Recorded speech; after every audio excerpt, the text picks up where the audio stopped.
Gledaj sad ovako. Postoji jedna stvar bez koje doslovno ne bi postojalo ništa od ovoga što znamo i što zovemo modernim svijetom. Nema mobitela, nema interneta, nema satelita, nema umjetne inteligencije.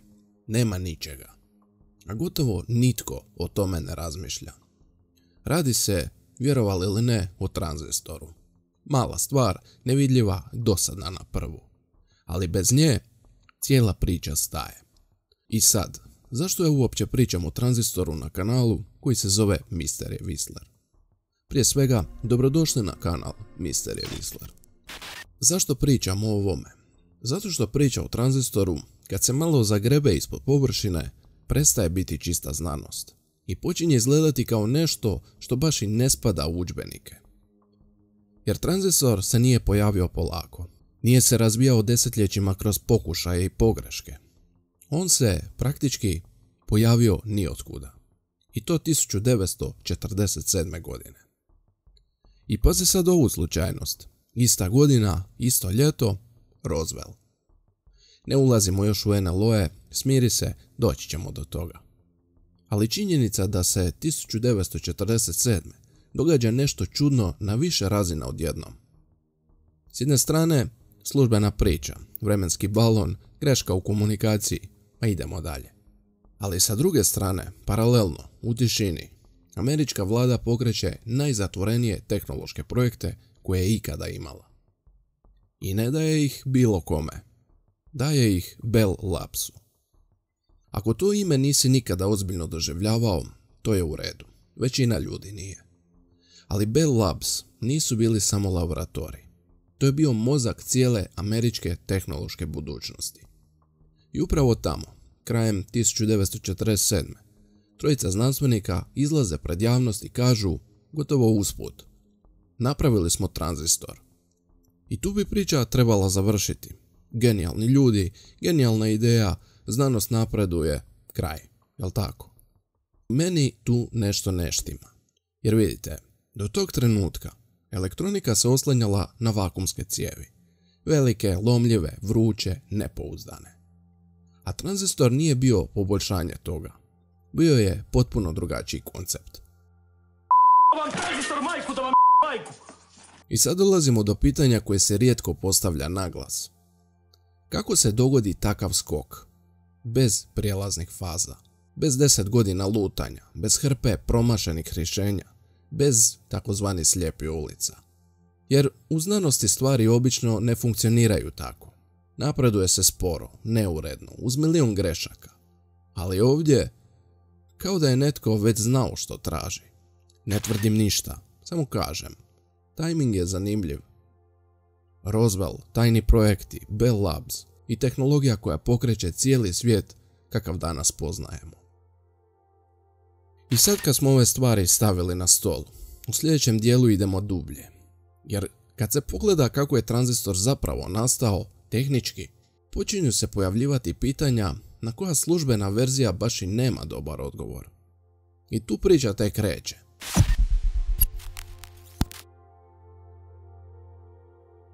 Sad dolazimo do dijela gdje se većina ljudi izgubi. Ali ne brini, nećemo ulaziti u formule niti u predavanje iz fizike. Idemo zdravorazumski. Do 1947. elektronika se oslanjala na vakumske cijevi. Ako ih nisi nikada vidio, zamisli staklene žarulje koje se griju, troše puno struje i crkavaju kad god im se najmanje nadaš. Svi su radili na tome da ih poboljšaju. Izmišljali su manje cijevi, pouzdanije cijevi, jeftinije cijevi. No nitko nije ozbiljno razmišljao o tome da ih potpuno izbaci iz priče. A i zašto bi kada rade, jel tako? A onda tranzistor. I sad pazi ovo. Tranzistor ne radi na istom principu kao vakumska cijev. To nije nadogradnja, to je sljedeći korak. To je potpuno druga filozofija. Umjesto stakla i vakuma, kruti materijal. Umjesto grijanja, kontrola struje kroz strukturu. Umjesto mehanike, čista fizika materijala. I sad dolazimo do prvog ozbiljnog čekaj malo momenta. Da bi tranzistor uopće radio, trebaš izuzetno čiste materijale. Ne čiste kao u laboratoriju iz 1930-ih, nego čiste na razini koju tadašnja industrija jedva da je mogla postići. Silicij dopiran bromom, arsen, precizne količine, kontrole na atomskoj razini. Ovo sve danas zvuči normalno, ali 1947. To je kao da si nekome dao plan za moderni mikroprocesor, dok on još uvijek koristi parni stroj, zar ne? I sad dolazi drugi čudan dio. Prije tranzistora, znanstvenici su desetljećima proučavali poluvodiče. Germanij, silicij, razni kristali, ali taj famozni tranzistorski efekt, kontrolirana provodljivost, nije se pojavljivao spontano. Jer nema zapisa tipa, hej, nešto se čudno događa, možda ovo vodi prema nečemu velikom, ili tako nešto slično. Ništa. Nema prijelaznih faza, nema prototipova koji su skoro uspjeli, nema 10 godina pokušaja. Samo teorija i onda odjednom uređaj koji radi. I sad dolazimo do dijela koji je meni osobno najčudniji. Vrijeme. Prvi ozbiljni interni razgovori u Bell Labsu o ovakvom tipu uređaja pojavljuju se krajem ljeta 1947.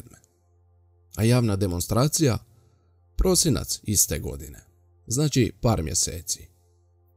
Za fundamentalni proboj u fizici čvrstog stanja, to je suludo kratko vrijeme. To nije brzo, to je neprirodno brzo. I tu ne govorimo o aplikaciji nečega što već postoji. Govorimo o nečemu što mijenja samu osnovu elektronike. I sad, da se razumijemo, ne govorim da su ovi ljudi bili nesposobni. Naprotiv, ovo su bili vrhunski umovi.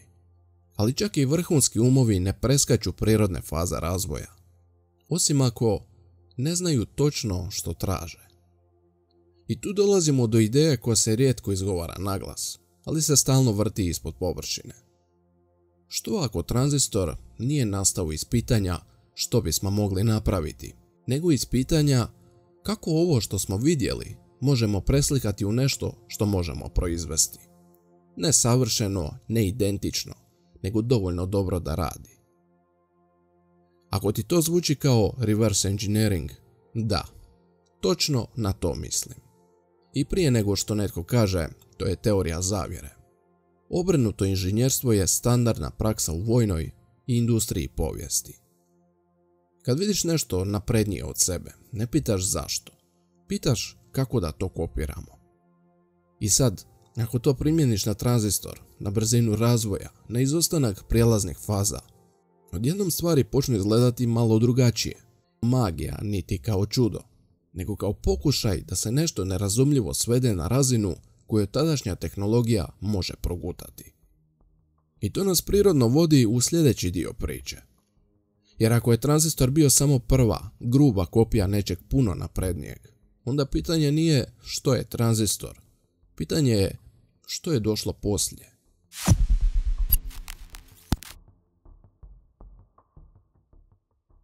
Sad dolazimo do dijela gdje se sve spoji u jednu liniju i gdje priča prestaje biti samo čudna, a počinje biti organizirana. Jer nakon Roswella jedna stvar je sigurna.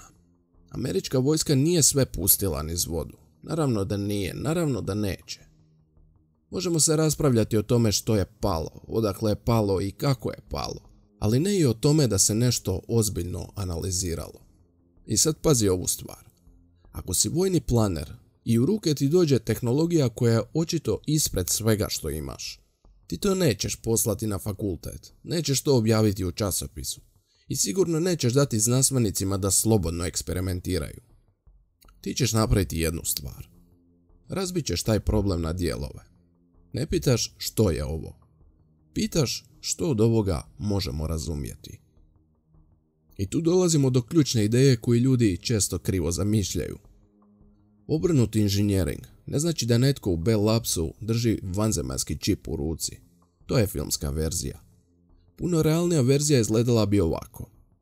Vojska analizira materijale, radi mjerenja, bilježi efekte i onda daje podatke, ne artefakte, podatke, ljudima koji znaju razmišljati apstraktno. Drugim riječima, ne znamo što je ovo, ali evo kako se ponaša. I pokušajte napraviti nešto što radi barem djelomično slično. I sad, kome bi to dali? Ne nekom sveučilištu, ne otvorenom institutu, nego najzatvorenijem, najbolje opremljenom industrijskom laboratoriju na svijetu, Bell Labs. I sad stvari sjedaju na svoje mjesto. Ako Bell Labs nisu krenuli od nule, ako nisu pitali što bismo mogli izmisliti, nego kako da ovaj princip preslikamo u materijale koje imamo, onda brzina više nije čudna. Onda izostanak prijelaznih faza više nije čudan. Onda tranzistor izgleda točno onako kako bi trebao izgledati. Kao gruba, zemaljska verzija nečega puno ozbiljnijeg. Naravno, ne savršena, ne elegantna, ali funkcionalna. I sad dolazi jedna bitna stvar koju rijetko tko naglašava. Ako je ovo točno, onda Bell Labs nisu bili izumitelji u klasičnom smislu. Oni su bili, recimo to, prevoditelji. Ljudi koji su uzeli nešto nerazumljivo i preveli ga u jezik silicija, žica i proizvodnje. I to ne umanjuje njihovu genijalnost, naprotiv. To je možda još teži posao. Ali to mijenja cijeli kontekst. Jer onda tranzistor nije početak priče. On je prvi trag, prva točka na mapi. I sad pazi što se događa nakon toga. Jednom kad shvatiš da se informacija može obrađivati u krutoj strukturi, jednom kad vidiš da materijal može razmišljati u određenom smislu, otvaraš vrata cijeloj lavini tehnologija. Integrirani krugovi, laseri, optička vlakna, računalni operativni sustavi. Sve to u vrlo kratkom povijesnom razdoblju eksplodira iz istog ekosustava. Zar nije to malo čudno? I tu dolazimo do dijela koji je meni osobno najzanimljiviji. Jer tranzistor nije samo promijenio strojeve. On je promijenio način na koji razmišljamo o životu. I tu ova priča ide još dublje. U ovom sljedećem dijelu ulazimo u zonu gdje se briše granica između tehnologije i biologije. Gdje se počinje govoriti o neuronima, svijesti i materijalima koji se ponašaju kao da su živi. I to je dio gdje se većina vas nasloni u stolici i kaže: čekaj malo.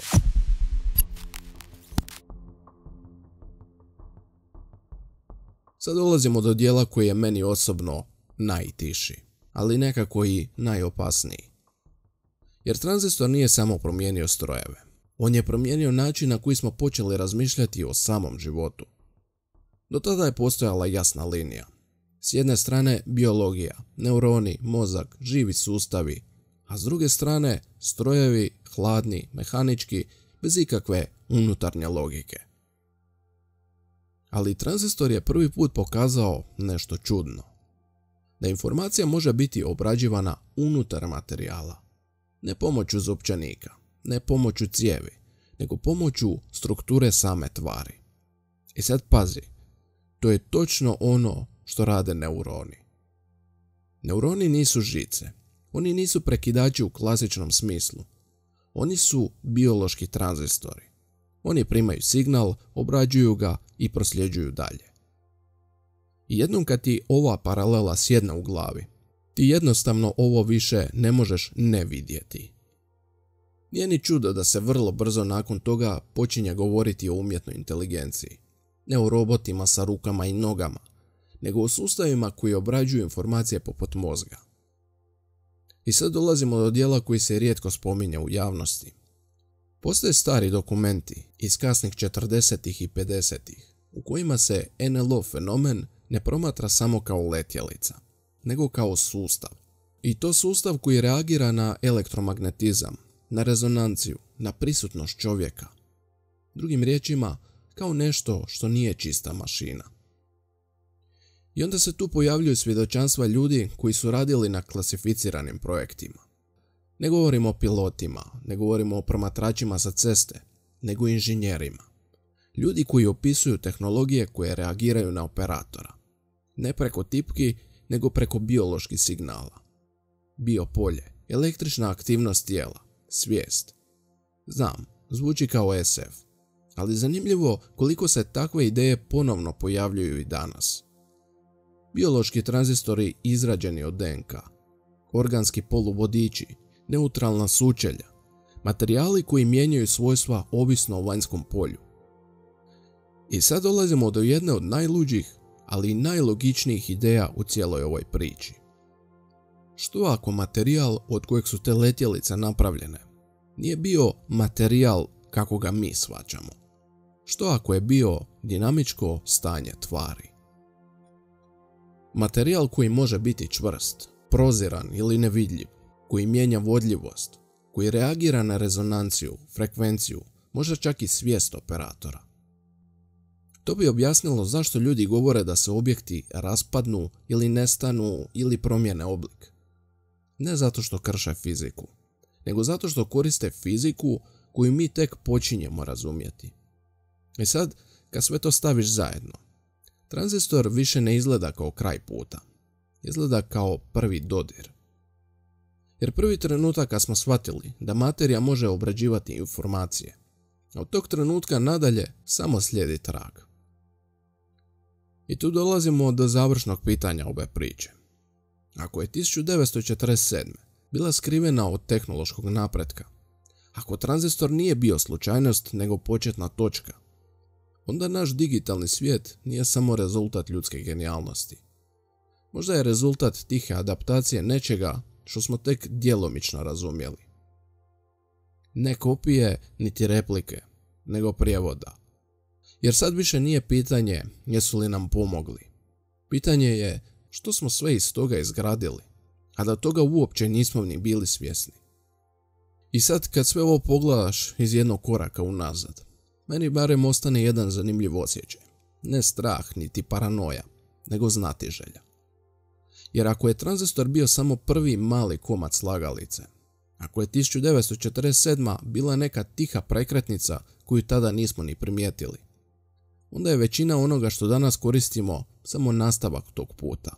Računala, internet, umjetna inteligencija, sustavi koji više podsjećaju na način na koji razmišlja ljudski mozak. Možda nismo dobili gotovu tehnologiju, možda nismo dobili niti odgovore, ali možda smo dobili smjer u kojem se trebamo kretati. To mi je zapravo i najzanimljiviji dio cijele priče. Ne ideja da nas je netko spasio ili kontrolirao, nego da je ljudska znatiželja uzela nešto nepoznato i od toga izgradila cijeli naš svijet. I pitanje više nije jesmo li ikad bili u kontaktu. Pitanje je jesmo li to shvatili tek kasnije. Ako vam je ova priča potaknula barem jedno čekaj malo u glavi, onda smo napravili jako dobru stvar. Jer ovdje ne tražimo brze odgovore. Ovdje jednostavno tražimo bolja pitanja. Ako želite još ovakvih priča, znate što vam je činiti. Lajkajte, pretplatite se, zvonca ako hoćete, šerajte priču nekome koga isto ovo zanima.